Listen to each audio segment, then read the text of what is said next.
90% de défauts et 10% de qualité. Et boum badaboum, tu t'es fait avoir. Pour se marier, il faut être amoureux et il faut bien juger son candidat partenaire, s'il est bien ou pas. On fait au maximum 8 rencontres. Si après 8 rencontres, l'amour n'est pas venu, ça veut dire que c'est pas ça. Il y a des gens qui disent, marie-toi, l'amour viendra après. Ok, moi je dis, s'il vient pas. C'est archi connu que les Marocains et les Tunisiens, ça ne marche pas ensemble.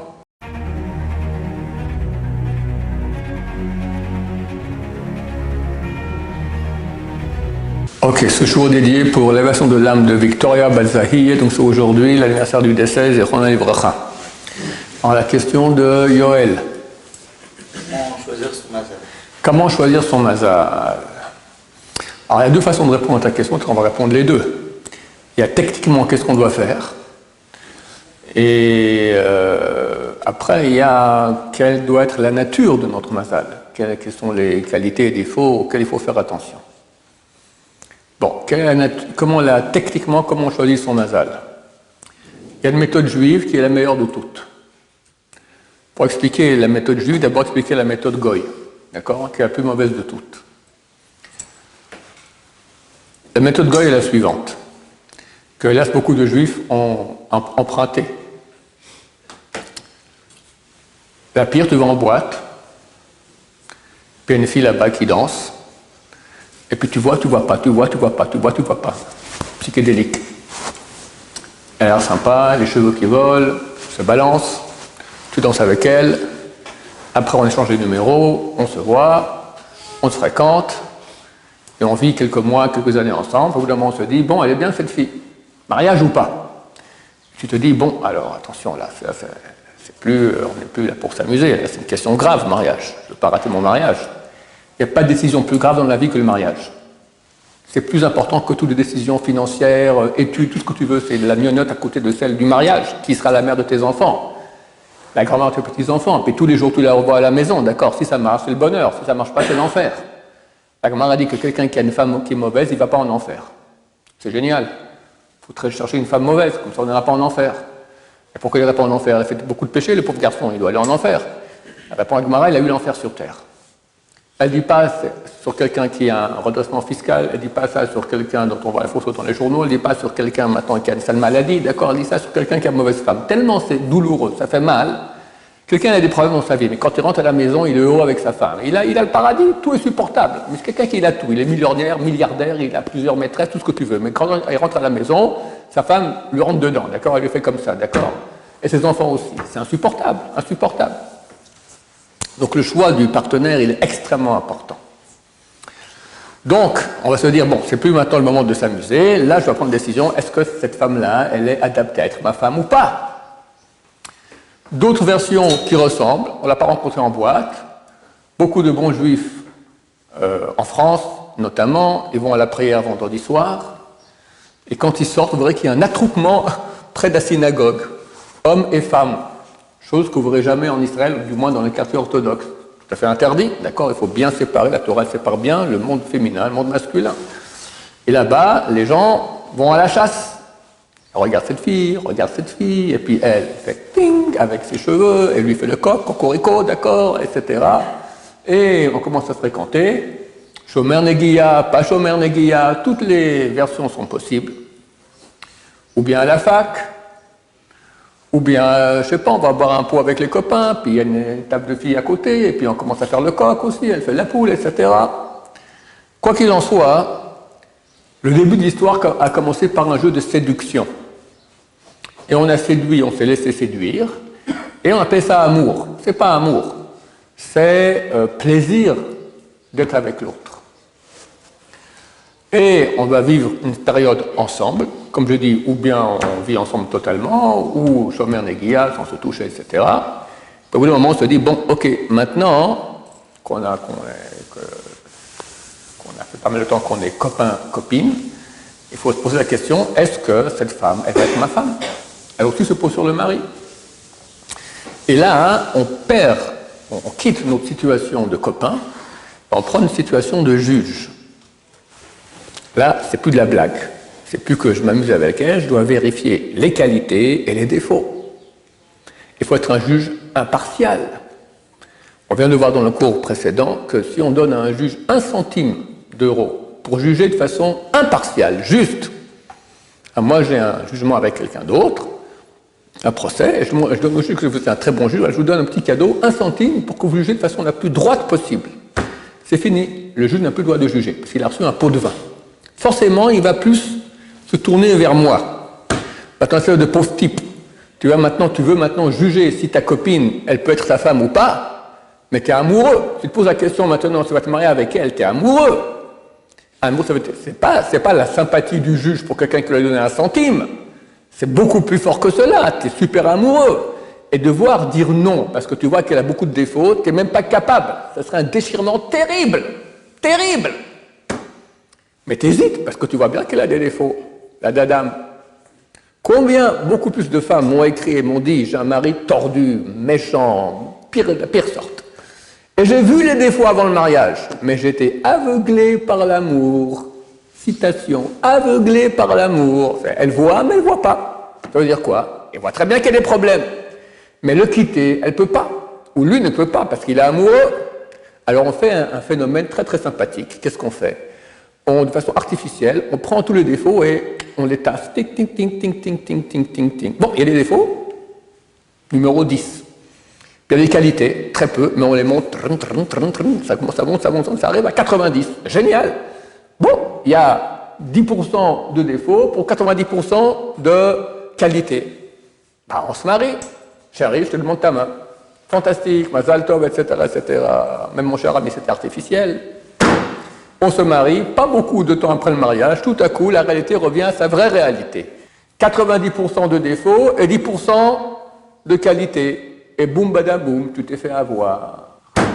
En bon français, tu l'as eu dans le baba. Et combien il y en a comme ça? Tu n'as qu'à tourner la tête à gauche, à droite, tu verras que ça. Comment ils sont arrivés? Mais tu vois, après quelques mois, des fois des années, on parle de divorce, une haine de l'autre. Mais comment t'es arrivé? T'étais amoureux. Ben, c'est ses défauts. C'est insupportable. Et t'as pas vu les défauts avant? Oui, j'ai vu, mais j'étais amoureux. Pauvre type. Méthode Goy. Alors les gens croient, non, mais chez le monde orthodoxe juif, on se marie sans amour. Faux! Archi faux. Alors comment on fait? Ben, c'est bien simple. Il y a 2 choses. Pour se marier, il faut être amoureux et il faut bien juger son candidat partenaire s'il est bien ou pas. Est-ce que cette fille, elle est bien ou pas? Ça, c'est plus maintenant rigoler et coucher ensemble, d'accord? On parle maintenant d'être ma femme et la mère de mes enfants. C'est d'autres critères. Alors, il faut bien juger. Le problème, c'est que dans le monde goy, d'abord, on tombe amoureux, et après, une fois qu'on est complètement amoureux, on devient juge. Mais tu es un faux juge, tu es un juge à pot de vin, tu ne peux pas juger. Tu n'es pas valable pour être juge, tu ne peux pas juger, tu es incapable de prendre une décision droite. Qu'est-ce qu'on va faire, nous? On va inverser, tout bêtement. On va d'abord vérifier, on va d'abord être juge, sans être amoureux. Puis après, on devient amoureux. Et les 2 sont nécessaires. Si quelqu'un vient m'écrire ce matin, il m'a dit texto, ça fait 4 mois que je suis avec une fille, elle a des qualités fantastiques, je ne ressens rien. Très peu. Je lui dis, après 8 rencontres, tu quittes. Si après 8 rencontres, tu sens rien, t'arrêtes. Parce qu'il y a beaucoup de filles très bien dans le monde. Alors tu es censé te marier avec toutes les filles très bien. Il y en a une qui est pour toi, pas 10 000. D'accord? Donc, je vais expliquer, après je vais expliquer comment je suis arrivé à cette réponse-là. Il faut d'abord juger. Et bien juger. Faire une enquête, mais alors le FBI, vérifier qui elle, qui sont ses parents, ses frères, ses sœurs. Quand tu te maries, c'est pas de marier avec la fille, c'est un package deal. Tu peux aussi la belle-mère avec, d'accord? Donc, si la belle-mère, le beau-père, ils sont casse-pieds, t'es mal barré, c'est super. Et très souvent, c'est le cas. D'accord? La Gemara, elle dit que la belle-mère, elle a la haine de sa belle-fille. C'est très courant. C'est très courant, les bagarres entre belle-fille et belle-mère. À un point tel, je vous fais un peu de halakha maintenant. À l'époque, les gens habitaient dans des cours communes. Il y avait une cour avec plusieurs appartements. Ils habitaient dans une cour. Est-ce qu'on peut Shabbat porter dans la cour? C'est interdit, des rabbanan. C'est comme un domaine public, mais moins grave, des rabbanan. Alors qu'est-ce qu'on fait pour porter dans la cour? On fait un hérouv. On prend un pique-nique, ça appartient à nous tous, c'est comme si on mange tous ensemble. Et là, ça permet de porter dans la cour. Maintenant, si quelqu'un quitte la cour pour le Shabbat. Il va chez ses parents, d'accord? Maintenant, lui, il ne va pas manger avec tout le monde.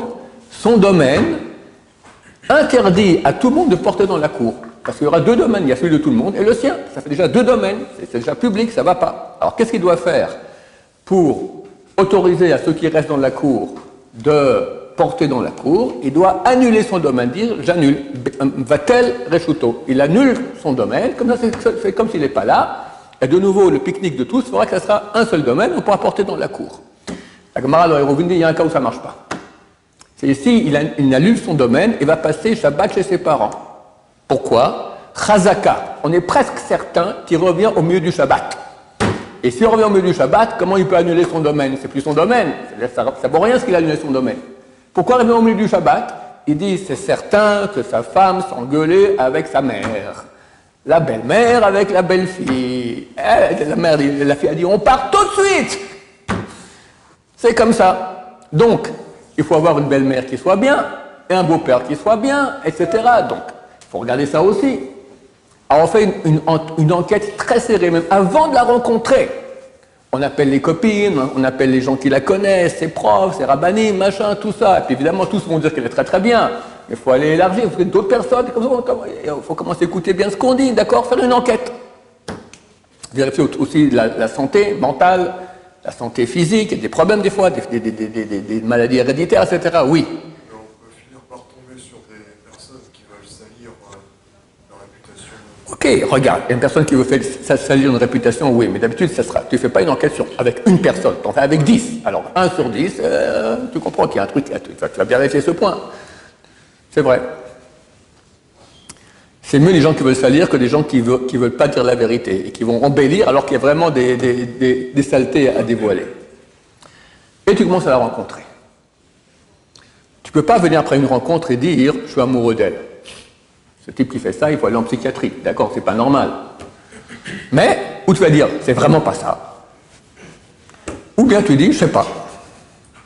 Si c'est pas ça, il y en a qui disent « on va faire encore une deuxième rencontre » parce que d'habitude, il y a un choc aussi. On n'a même pas vu une photo de la fille. Donc lui, il s'imaginait qu'elle allait faire 1m90 toute blonde, et puis c'est une petite Tunisienne noire, 1m50, d'accord. Ça lui prend du temps ça lui prend le temps de réaliser le choc émotionnel, d'accord. Quand il va la deuxième fois, déjà, il sait vers quoi il va. Alors, il peut déjà avoir un peu plus avec vérité. Ça arrivait des fois que quelqu'un a dit non la première fois, après la deuxième, il a dit bon, j'y vais quand même. Il a dit non, ça va, c'est moins grave que ce que je croyais. Mais des fois, ils disent non, non et non, alors c'est non, non et non, terminé. Ok. Ou bien il dit je ne sais pas. Bon, je ne sais pas, deuxième rencontre.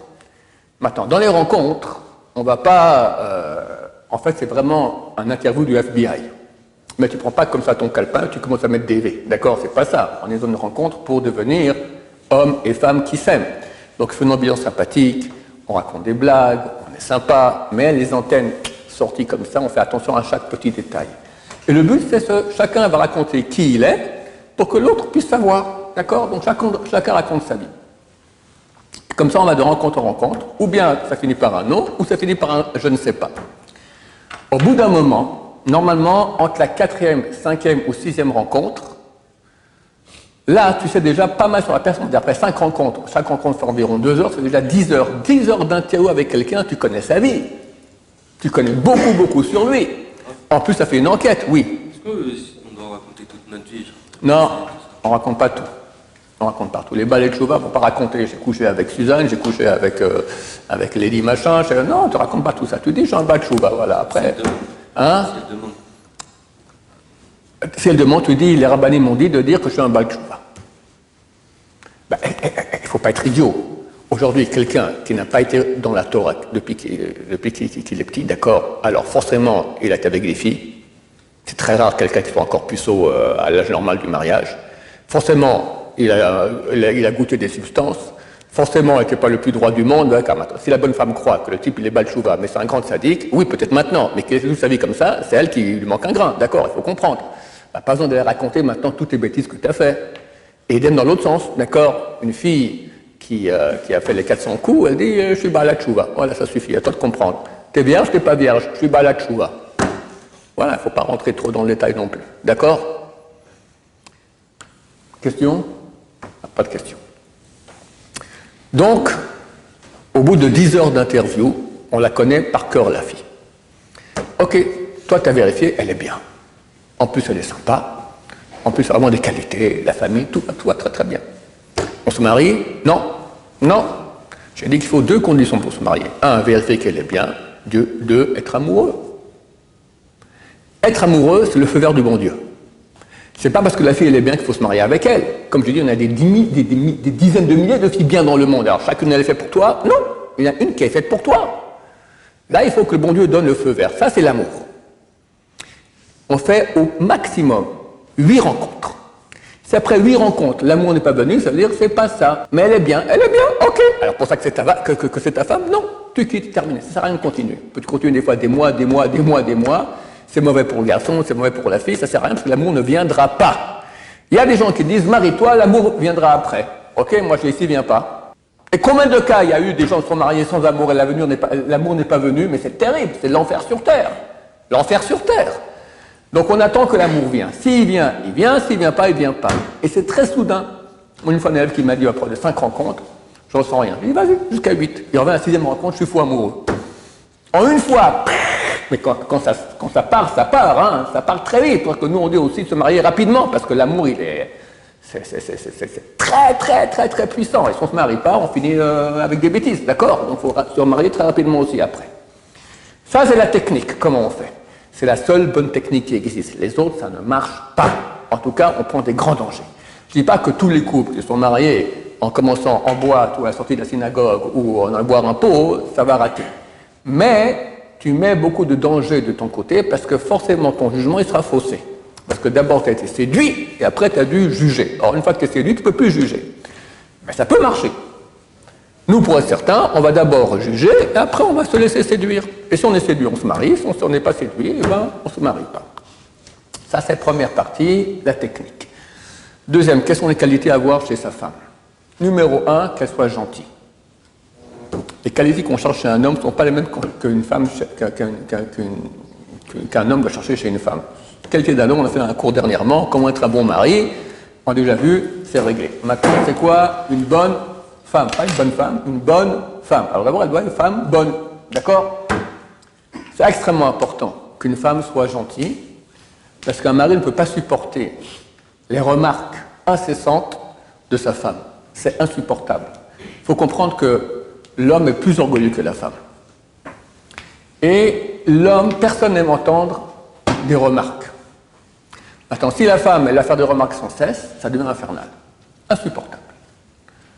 L'homme aussi va faire attention de ne pas faire trop de remarques à sa femme, dans les deux sens. Mais l'homme, il est sensible. Pourquoi? Parce qu'il est orgueilleux. Bon, c'est une donnée. Donc il faut que la femme sache être gentille, patiente, se taire. D'accord? Comme nous aussi, on doit apprendre à se taire. Mais c'est vraiment l'argument majeur, la gentillesse.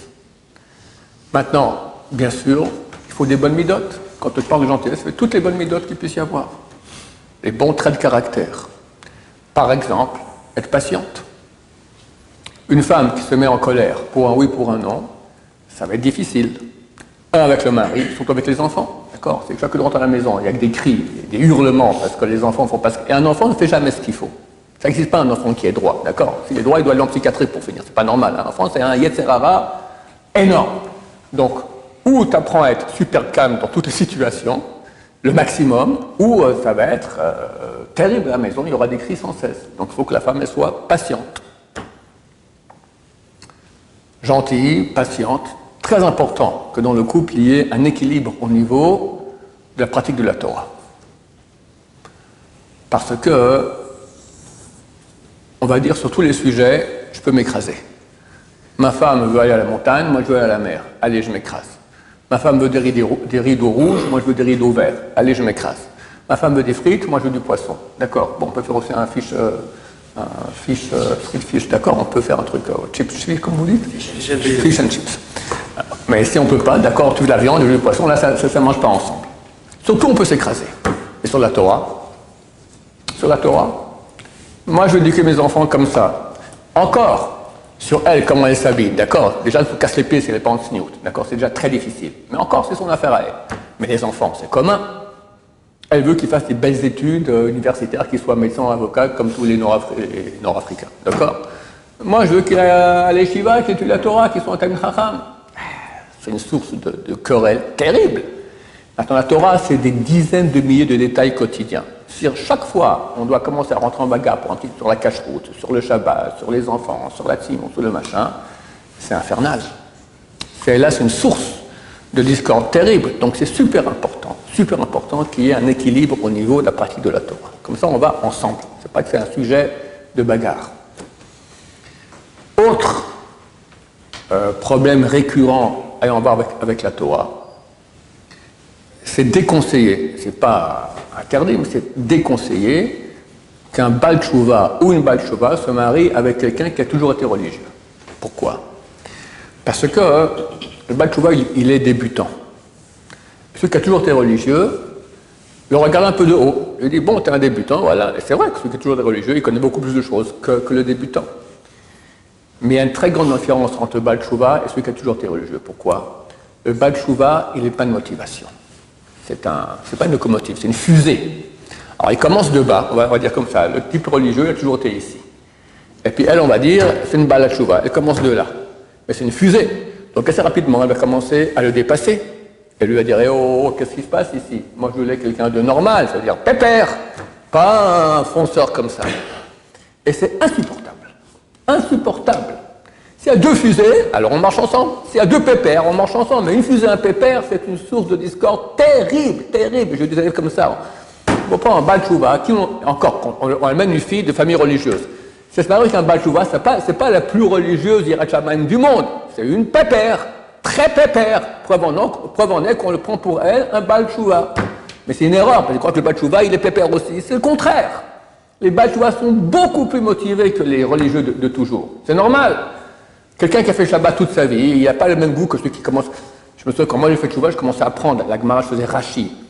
Mais quel bonheur à faire Rashi sur la Gemara, un petit Rashi de 3 mots. Pendant 1 heure, c'est le comprendre, on met le point. Là, au deuxième mot, au troisième mot, c'est une question. D'accord? Un type qui a toujours étudié. C'est rien pour lui. Une seconde. Donc, on est débutant, mais on est beaucoup plus motivé. Et très rapidement, on va dépasser le pépère. Ça va être terrible. On a un boulet à la maison. Un boulet de pépérité. D'accord? C'est insupportable. Oui. Pourquoi les religieux ne veulent pas se marier avec le Baal Tshuva? Si le Baal Tshuva va monter, ils fonce. Pourquoi? J'ai pas compris. Pourquoi les religieux ne veulent pas se marier avec un Baal Tshuva? Alors, comme je viens d'expliquer maintenant, c'est bien qu'on ait le même niveau et de connaissance et surtout de motivation religieuse. Donc, la raison pour laquelle quelqu'un de religieux ne veut pas un Baal Tshuva, s'il est intelligent, parce qu'il sait que le Baal Tshuva va dépasser son fils. Voilà. Il est conseillé aussi, moi, le Rabbi Tzemach Bachol Satzal disait, un Tunisien avec une Tunisienne, un Polonais avec une Polonaise, un Français avec une Française. C'est très conseillé. Comprenez que il y a un non-juif qui a écrit un bouquin qui s'appelle « Les hommes viennent de Mars et les femmes de Vénus ». C'est un livre que beaucoup de rabbins m'ont conseillé. Je ne l'ai pas lu, mais il explique que la femme et l'homme sont tellement différents. C'est pas facile du tout à mettre ensemble ça dans la même maison que ça tienne. Maintenant, si on vient du même cru, on a les mêmes repères, on a les mêmes blagues, on a le même langage, ça aide. Mais si ce n'est pas le cas, c'est très difficile. Tu prends une Américaine avec un Français, ça peut réussir, mais ils ne réfléchissent pas à la même chose, ça n'a rien à voir. L'Israélien avec un Français, ça ne réfléchit pas à la même chose. C'est archi connu que les Marocains et les Tunisiens, ça ne marche pas ensemble.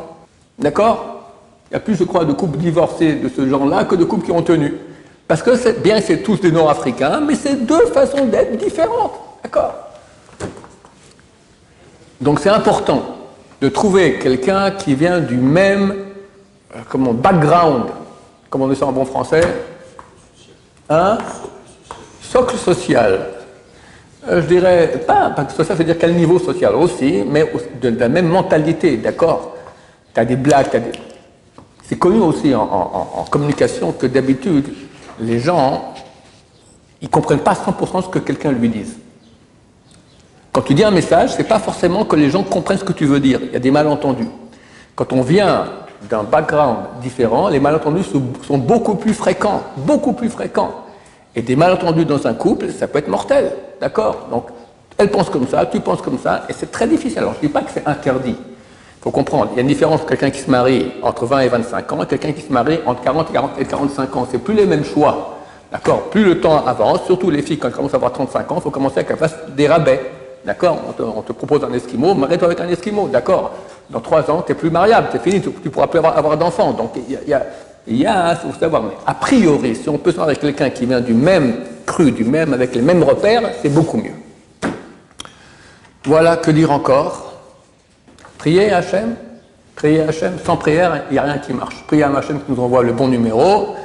Et dans 7 semaines et 4 jours, Hachem Mashiach revient, tout le monde aura facilement son numéro. Bezrat Hachem. Baruch Adonai, l'olam, amen, amen.